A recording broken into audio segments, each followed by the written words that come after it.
এক পল্লী চিকিৎসকের রোগ নির্ণয়ের ভাষা। রুগী কি আছে? আছে। কোন সে রুগী? একমতুল্লাহ। আরো জোরে। একমতুল্লাহ। জোর হলো না। একমতুল্লাহ। আরো জোরে। একমতুল্লাহ। এবারে। নির্বাচন না আইতে ডাক্তারের মাথায় নির্বাচনী স্লোগান ঢুকে গেছে। নির্বাচন আইলে জানি আল্লাহ জানে কি হয়। যাই এত লোকে তাল মিলাই যাই। এই জ্বরের ধারণ মোটামুটি কাশি কেমন? স্বাভাবিক। খাবানি কেমন? মোটামুটি মাথার ব্যথা? মোটামুটি বুকের ব্যথা? স্বাভাবিক। পেটের ব্যথা? স্বাভাবিক। আরো জোরে। স্বাভাবিক। উঠতে পারেন। কোন কি? উঠতে পারেন। আস্তে ডাক্তার সাহেব। ধরছাই ওঠেন। আরো জোরে। ধরছাই ওঠেন। কোন কি? কাই থান। ও মা। সি থান। বাবা রে। দেখি দেখি।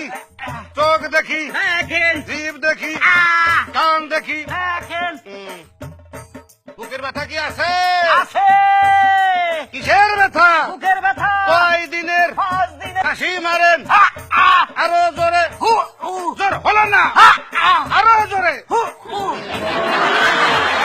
বাথরুমে কি জ্বালাফালা আছে? আই, বাথরুমে কি কষা হয়? আহ, উঠতে পারেন। কি যে বলেন? পয়সা পড়েন। পয়সা বললাম। ভিজিটটা দেন। কিসের ভিজিট? আমার ভিজিট। মাফ করেন। কি আইছে? মাফ করেন। এই এ তো দেখলেন জাতীয় নির্বাচনের পূর্বের অবস্থা, তাহলে পরের অবস্থা কি হবে?